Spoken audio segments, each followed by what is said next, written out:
never got any money from you. UFO might just as well stand for unprecedented financial opportunity. Be normal. This is The Saucer Life, a podcast in which we examine concepts, events, or people orbiting the world of flying saucers. Few preconceptions, snark when justified, no belief, no debunking. No, I couldn't believe this one either when I first happened across it. This is the story of Harold J. Burney. We've dealt with several saucer types who have skirted the law in various ways over the 4-year history of this program. Most of the time, they're not committing any actual crimes. They're being, in some cases, profoundly dishonest, in other cases, profoundly misguided or misunderstood. But sometimes they actually do violate the law in a way that is egregious and obvious and documented enough to get noticed by law enforcement, picked up, arraigned, indicted, put on trial, convicted, sentenced to some sort of penance. Reinhold Schmidt is the case that usually pops into my head. There are other saucer felons who are still around, talking and making statements, and thus I will not talk about them. But today, we've got one who is really in a class by himself, and that is Harold J. Burney.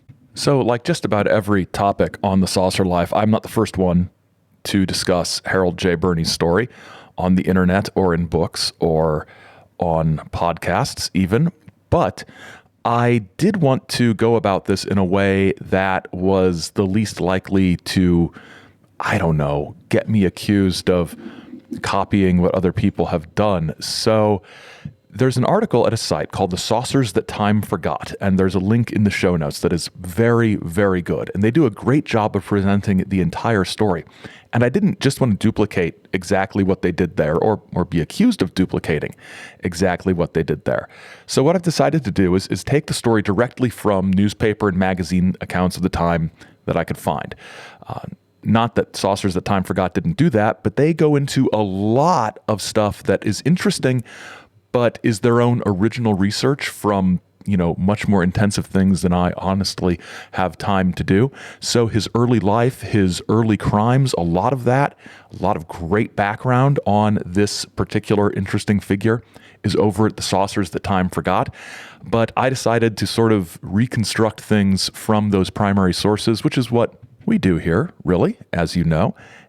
But I must say, I would not have had as much background and leads and good knowledge to get started in sort of digging into my own newspapers.com account and things like that, looking for the Burney story, looking at the Burney story, if not for the incredible work at Saucers That Time Forgot. So they really are kind of, doing some amazing work on early, odd UFO sorts of things. I encourage you to check out their website.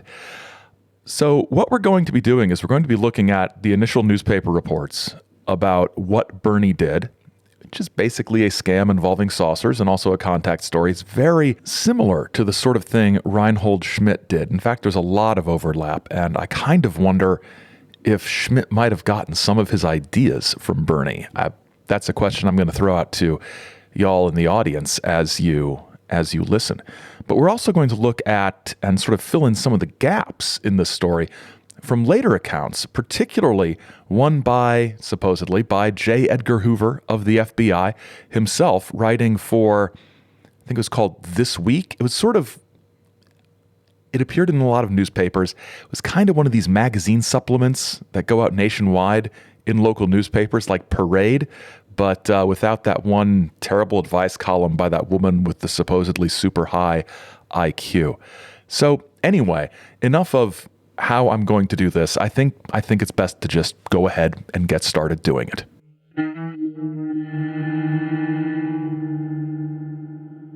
So Harold J. Burney, Harold Jesse Burney, was born on July 9th, 1898 in Akron, Michigan.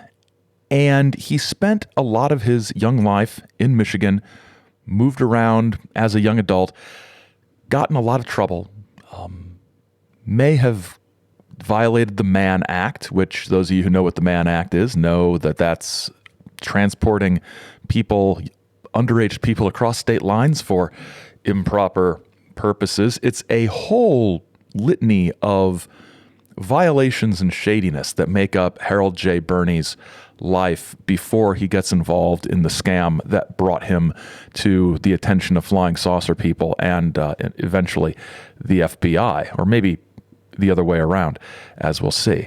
Like I said, the Saucers That Time Forgot article on Harold J. Burney does an incredible job of detailing his early criminal life up until the point where we get to it and where we pick it up. So for his early life, his early crimes, I urge you to check out that website. So regarding our current crime, or the crime for which he got noticed by UFO World, the earliest article I found that I had access to was from the Montgomery Advertiser in March 27th, 1957. And actually, I should say, this is an Associated Press story that appeared in some newspapers on March 26th. The first one I came across was March 27th, 1957.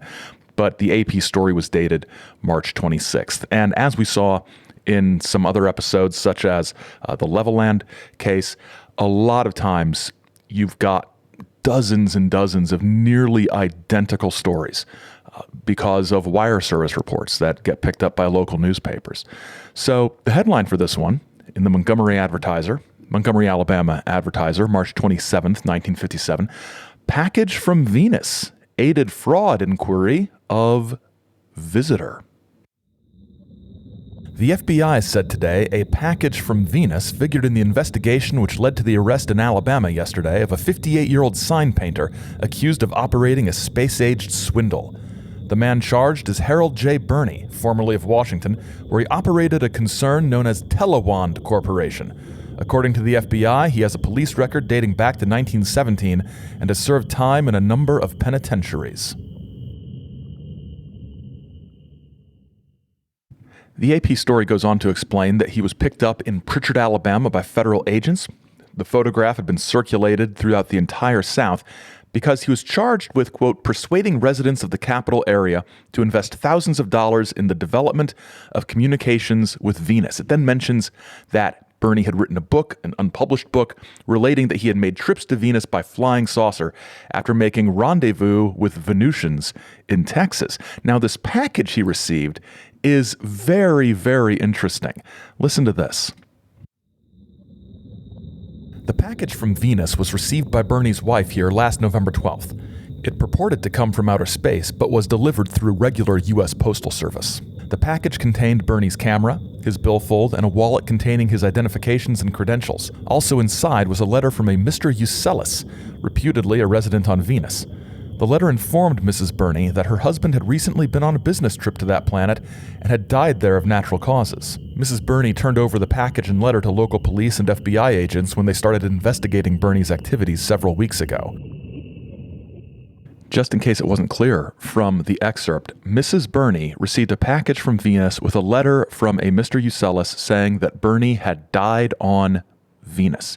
So this letter is not reprinted or quoted in the article, but don't worry, we are going to have a sample of the types of letter that Mr. Euselis would write to Earthlings from Venus later on in the story. So Burney had been under investigation for some time. The investigation wasn't public, apparently, because the FBI wanted to make sure they had their ducks in a row with warrants and charges and, being able to make things stick before they arrested Burney. Burney was I think we can safely call him a lifelong criminal, and any hint that they were onto him, he might go to ground, they might not be able to find them. But the whole story of how the FBI got onto Burney and what Burney was actually up to is what comes next in this initial AP story, and it involves that book that he was writing. The unpublished book entitled 2 Weeks on Venus actually triggered the investigation. A local representative of a national book publishing house who saw the manuscript became suspicious and suggested to Washington police that they investigate. The police, after preliminary inquiry, called in the FBI. Now, this is interesting. You might be thinking, why would a publisher or a representative of a publishing house look at a manuscript for a submitted UFO book, a contactee style book, and say, whoa, I better call the police about this flying saucer book. It's kind of a convoluted story. I've not been able to find a copy of the unpublished manuscript. It's probably somewhere in a evidence file somewhere if it hasn't been destroyed. We'll talk about what FBI files exist later on in the episode, but it isn't so much necessarily the content of the book as the background of the creation of the book that alarmed both publishing employees and the police. Burney wrote the book of 15 chapters in longhand and turned it over for typing to Miss Pauline E. Goebel, a Washington secretary who has since complained that she invested her $38,000 life savings in Burney's plan to maintain communication with Venus. She offered the manuscript for publication to a number of concerns, one of which became suspicious when she mentioned her investment in the interplanetary communication scheme. So it's not the content of the book itself necessarily that was the problem. I mean, publishers had published flying saucer books for almost 10 years at this point.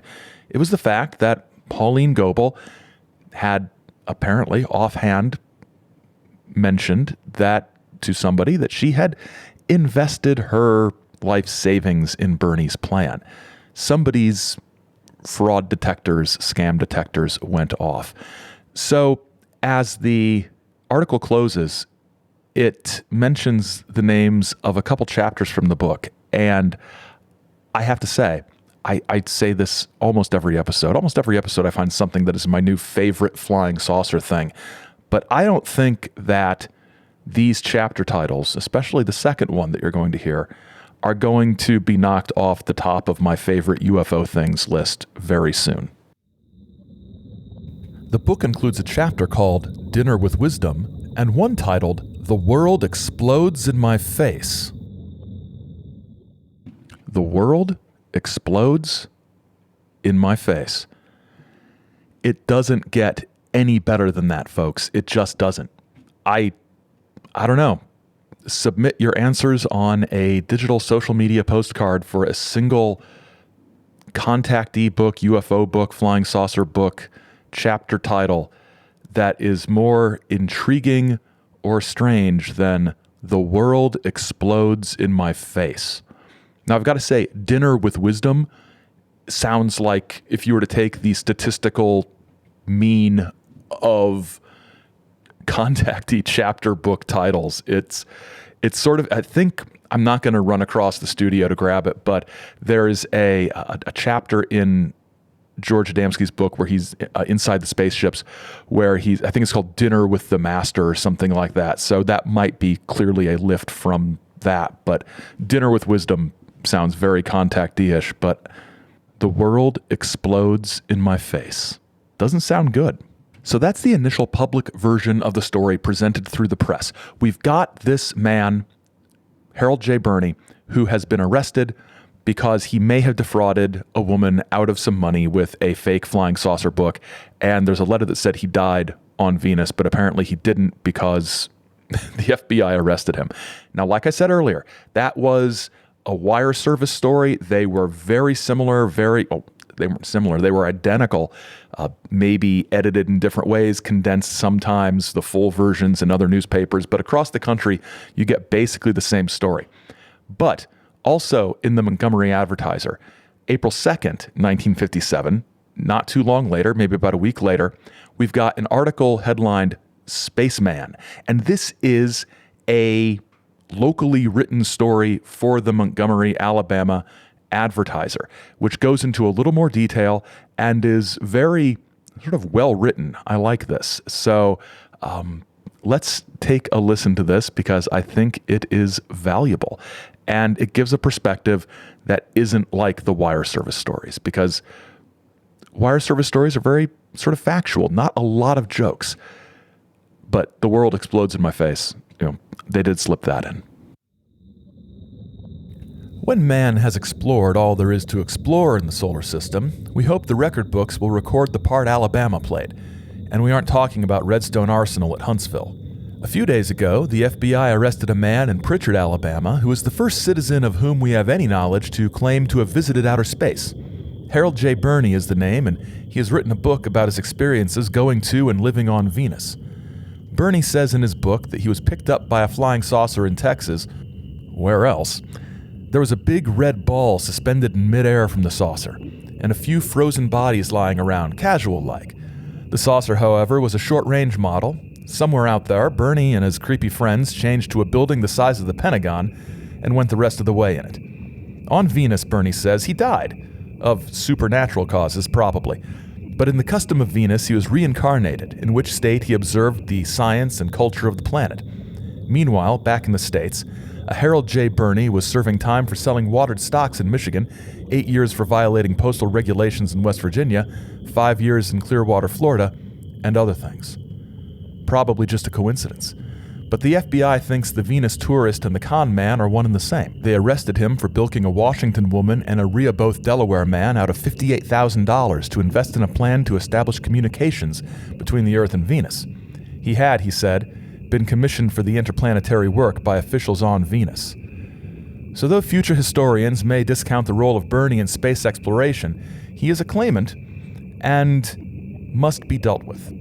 Alabama was singularly honored in that of all the places on 2 planets, he was arrested here.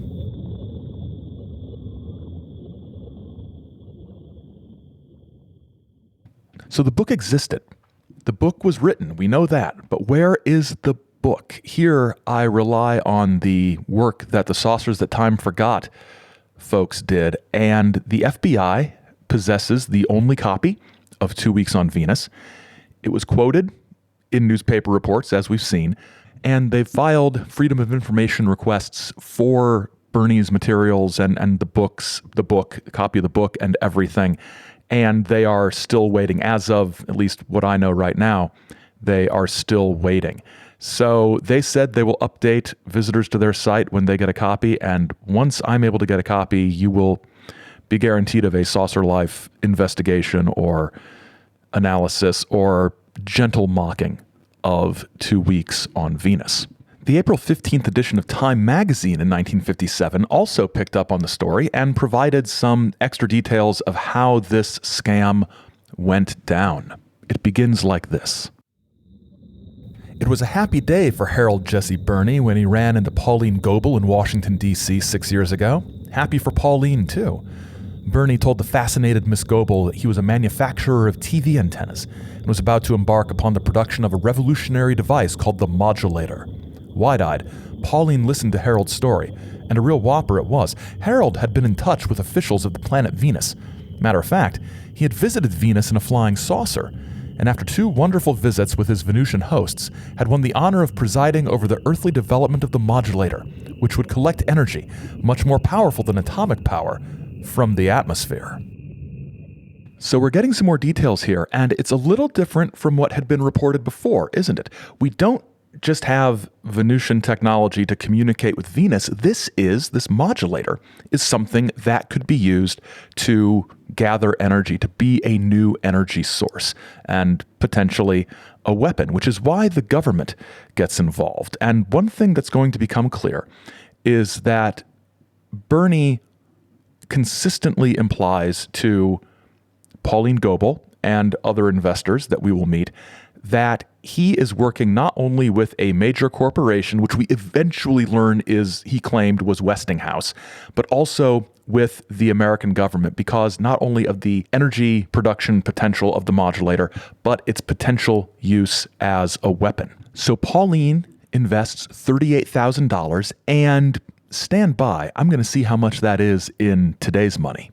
Okay, that's about $384,000 adjusted for inflation. That is wild.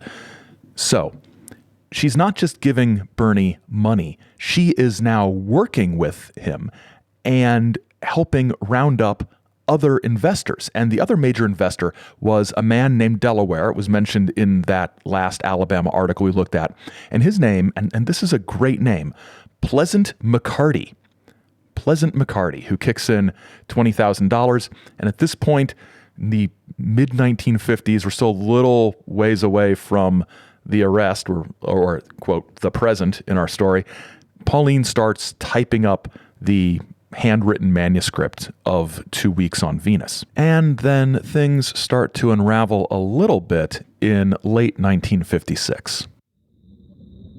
Last October, Harold decided it was about time to go back to Venus on business. A month later, Bernie's wife got some bad news in Washington. From Eagle Pass, Texas, came a package containing some of Harold's personal effects and $300 in cash. With this was a letter from a Mr. Eucellus of Venus. Harold, wrote Mr. Eucellus sorrowfully, had died on Venus. Pauline got the word and she was worried. She wrote a letter to the president on the assumption that only high-ranking U.S. officials knew of the modulator. Ike never replied. Then, as we know, Bernie's wife gets a letter from Harold Burney saying that he has been reincarnated, he came back to life, it's incredible, and that he would write again soon. Time magazine sums up what happened next. Mrs. Burney was skeptical. Pauline began to wonder. Pleasant McCarty began to wonder. The Federal Bureau of Investigation heard of the business, and it began to wonder. Harold J. Burney's world is falling apart, all because he couldn't stop with faking his own death after getting all the money. We'll be back with the rest of the story in a minute. We'll be back next time fielding your questions and comments about this episode, so be sure to get those to us in the comments under this episode on the website, on social media, or through email. And then on the next regular episode, it's not a regular episode. It's our annual holiday thing. I'm not sure what it's going to look like yet, but it'll be fun. A little something lighter going into the holidays and the new year. We'll have some bonus stuff here and there appearing during our traditional end of the year New Year's break, and then we're back with a whole lot of interesting stuff in 2022. You can check out past episodes and support the show at saucerlife.com or support us through the link in the show notes. We greatly appreciate the support. As always, we're on Twitter and Instagram at saucerlife, and you can email us at thesaucerlife@gmail.com. You can contact us by post at Chizo Media, P.O. Box 68, Grand Blanc, Michigan, 48480. And now, let's get back to the courtroom.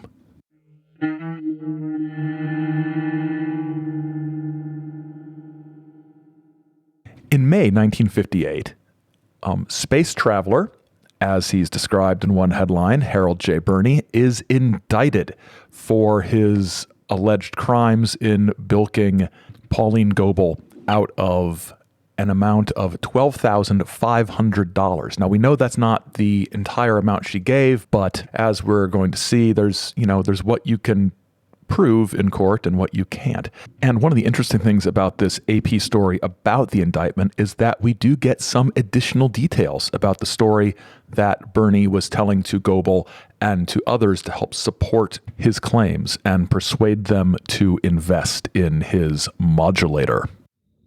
The indictment returned by a federal grand jury charged that Burney, quote, obtained money and property, end quote, by fraudulently representing that his, quote, magnetic flux modulator, end quote, was capable of producing energy from the atmosphere. He is accused of telling Miss Pauline E. Goebel, 35, that he received all his ideas for the modulator from Prince Eucellus of the planet Venus, and that it was of such scientific importance that President Eisenhower was giving the matter his personal attention and had discussed it with Burney at Camp David. So Eucellus is a prince. That's good to know. And we do know that Burney met with Eisenhower at Camp David, not at the White House. There might be more official records of that. And you certainly can't have anything like that out there because people might get suspicious. So we've got an indictment. We're going to have a trial down the road. What, if anything, did Flying Saucer World think about this? Well, one reference to it that I found is in the New York newsletter, or the newsletter of the New York-based Civilian Saucer Investigation Organization in May 1957. And it's interesting, this is their May newsletter, but their article is, they say, an abridgment from the Mobile, Alabama Register from March 26, 1957. And it's basically the story of his arrest, and that's about it. We do get a little more background from the special agent in charge who told the newspaper, which was then sort of cribbed by the Flying Saucer newsletter, that Burney had a business going, a legitimate business called the Telewand Corporation, whose goal was to make television antennas. And then he sort of spun this into the Venus story, and he wrote a book describing his adventures in outer space. Now, the contribution from the civilian saucer investigation people in the newsletter is set to say, quote, Burney's book should be an interesting curio. Has anyone ever heard of it? No, because it wasn't published. It was just barely typed out. Maybe if you'd waited a week for more information before running with the story, you would have known that, civilian saucer investigation people. Of course, I don't know what their deadline was for their May newsletter, but you'd think it would be, I don't know, late enough that they could have gotten a slightly more updated story, unless they didn't care to. Now, NICAP, the premier UFO investigation agency of the 1950s, or so they like to think, was deep in the thick of this, and upon Burney's arrest and indictment, sent a letter, or Director Donald E. Kehoe sent a letter to J. Edgar Hoover congratulating him on, and the FBI, on the arrest of the saucer swindler Harold J. Burney. And then they trumpeted in their newsletter later that on June 7th, the following letter was received from the director of the FBI. Dear Major Kehoe, I have received your letter of May 29, 1957 concerning our activities in the Trip to Venus case, and I want to thank you for your thoughtful congratulations. Sincerely, J. Edgar Hoover, Director. The NICAP newsletter then explains their policy on UFO fraud. Whenever NICAP determines, after thorough investigation, that any published or publicly stated claims linked with UFOs are fraudulent, all the information will be sent to the Federal Bureau of Investigation for such action as the FBI director may wish to take.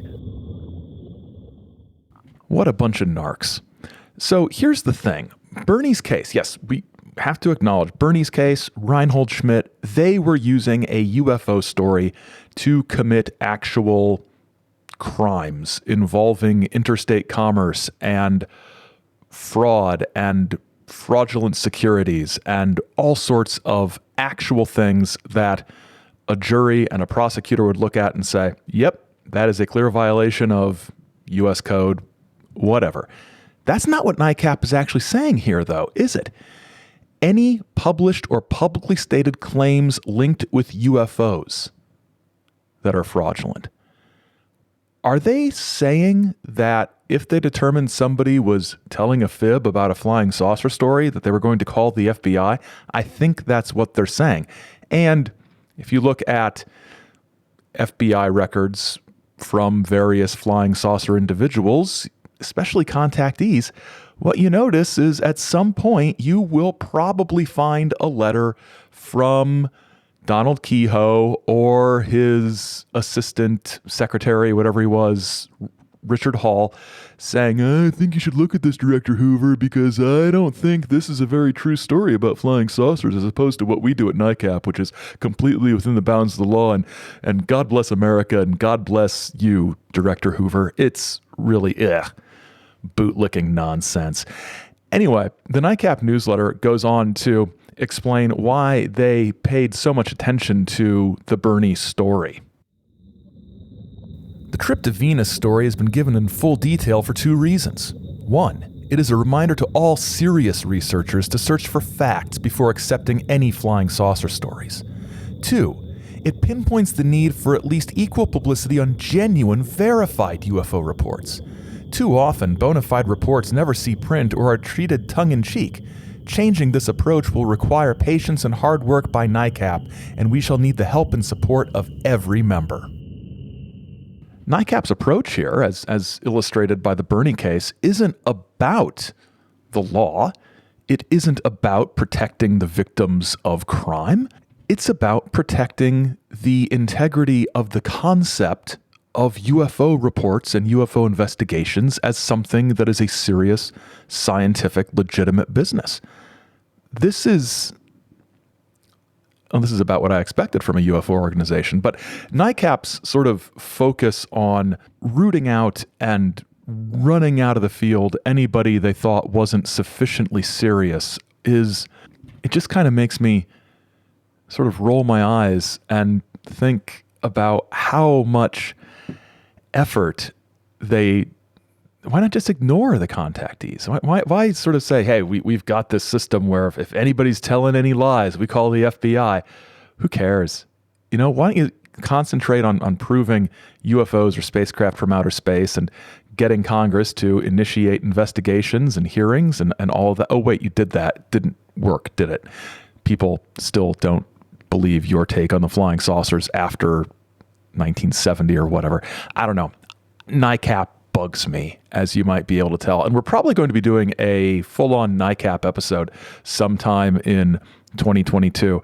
I've recently finished, I think I've mentioned this before, recently finished reading Jack Brewer's new book, Wayward Sons, about the role of the intelligence community or entities associated with the intelligence community in the origins of NICAP back in the 1950s. And it was a fascinating read.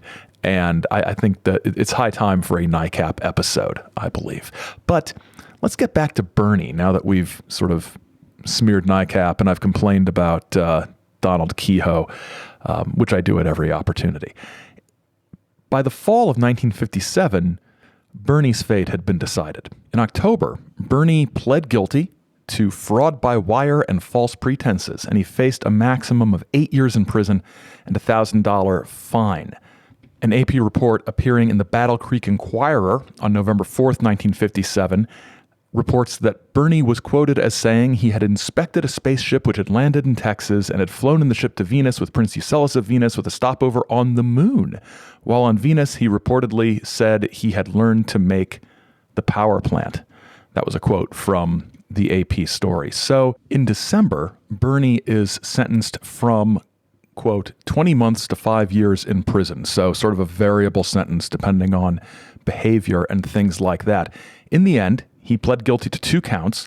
The government dropped the other 6 counts when he pled guilty. So there was a plea arrangement. And what he was convicted on was defrauding investors and obtaining $300 from Pauline Goebel. So what ends up happening is she gives him almost $40,000, but he gets pled down to a guilty plea for taking $300. So that's kind of disappointing from her point of view, although the story he told was so outrageous. At what point does it go from being fraud to just being, I don't know. I don't want to make it sound like I'm blaming the victim, but I can see how if I was a prosecutor, I might not want to take this to trial. I might want to just get a conviction as much as I can, because you're going to be in a position where the people making the fraud claims look kind of silly on the stand telling the story. I don't like it, but I can see why a plea deal might have been a good option. The folks over at Saucers That Time Forgot believe from the records they've found that Burney was out of prison after 2 years or so. Burney died in Maryland in December of 1967. So after the Burney case was done, there were some other accounts of it, and the 2 I want to focus on, the first is Space Age Swindle, which was in the November 1959 edition of the FBI Law Enforcement Bulletin. This is a publication sent out to law enforcement agencies around the country from the FBI, highlighting wanted fugitives, interesting cases, things to be on the lookout for. The article begins by acknowledging that the whole flying saucer thing is pretty popular. Currently, publications of the day contain many articles concerning travel into space and speculation regarding landings on the moon or one of the planets. This article is mostly just a rundown of the case, but we do get some additional information that was in the book that we can't get our hands on because the FBI won't let anybody see their copy. I really wish we could see that book because this sounds incredible. One of his victims related to investigating FBI agents that this imaginative schemer spoke about his alleged trips to the planet Venus, how he was first contacted by an important official of the Venus government, his sightseeing tours on the planet, some explanation of the planetary governmental system, and his return to Earth again after 2 weeks on Venus and 1 stop on the Moon. This was allegedly accomplished in a spaceship he described variously as being 2 miles long, as big as the Pentagon, and in the shape of a bell about 100 feet in diameter and about 30 or 40 feet thick, and having windows. The Swindler stated that little crime or dishonesty was evident on Venus because when anyone committed a serious crime, he was just picked up and dropped off on another planet. This, of course, raises the intriguing possibility that Reinhold Schmidt was, in fact, once a native of Venus who was simply dropped off on Earth after he ripped off too many people there on his home planet. We also get a little more insight into exactly what he was promising his investors. He claimed that a large Eastern corporation had agreed to purchase the manufacturing rights upon the successful completion of a large model of the modulator which was under construction, and to pay all who invested in the project 7 times the total amount of their investment. Additional investments were needed to complete the model, but the project was top secret and could not be discussed with anyone except a few trusted investors and the scientists and top government officials who were working on the project. Perhaps the most interesting article to come out of all of this was the one called The Swindler from Outer Space from This Week magazine. Now, this article is part of a series called From the Files of the FBI and was written, maybe ghostwritten, just a guess, by J. Edgar Hoover, the director of the FBI. And once again, we see sort of trickling out more details about about Burney's book and about what his claims actually were. So he went to Texas, he said, a secret trip in the early 1950s. This is what he told Pauline Goebel, who is named as Pauline Bach in the FBI or the Hoover article. I don't know why they gave her a pseudonym. Her name was in the newspapers just a few years before. This is from 1961, by the way. Anyway, we're relating the story of Burney telling Pauline about his trip to Venus.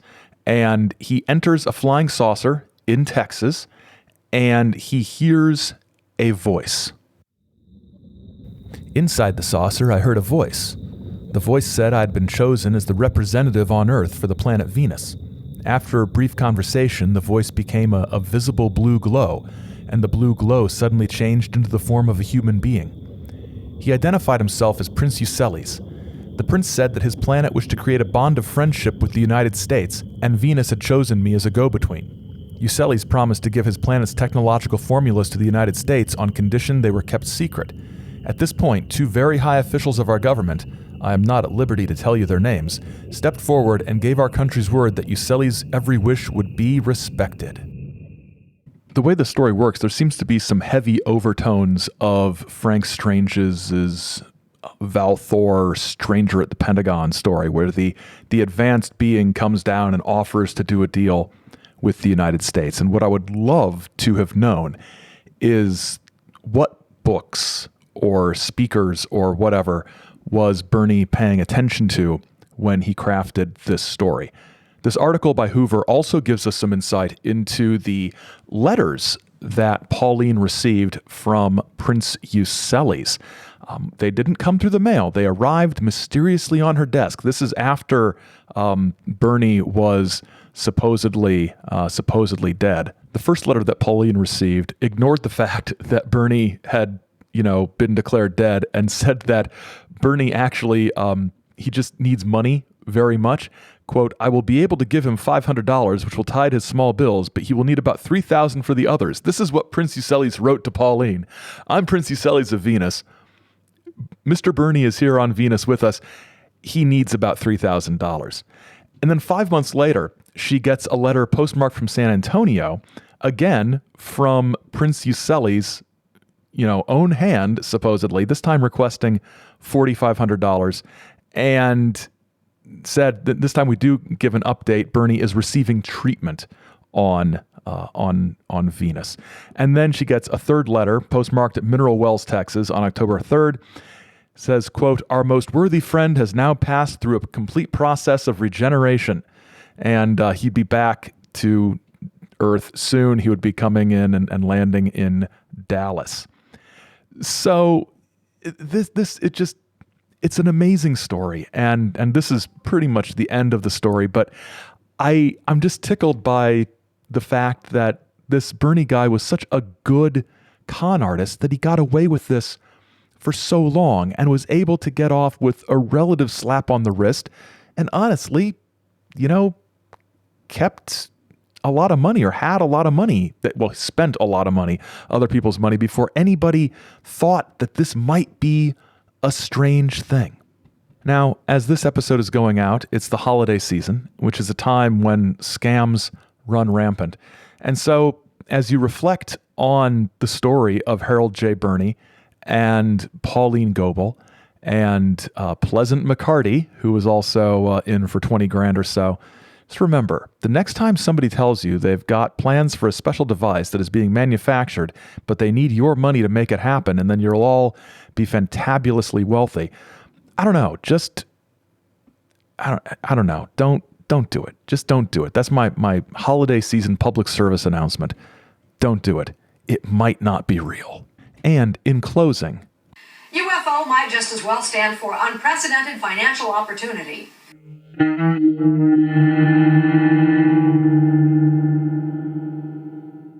Had to get that in somewhere. Thanks for listening. Remember to send in questions and comments via the usual social media or email channels, and we'll address it next time.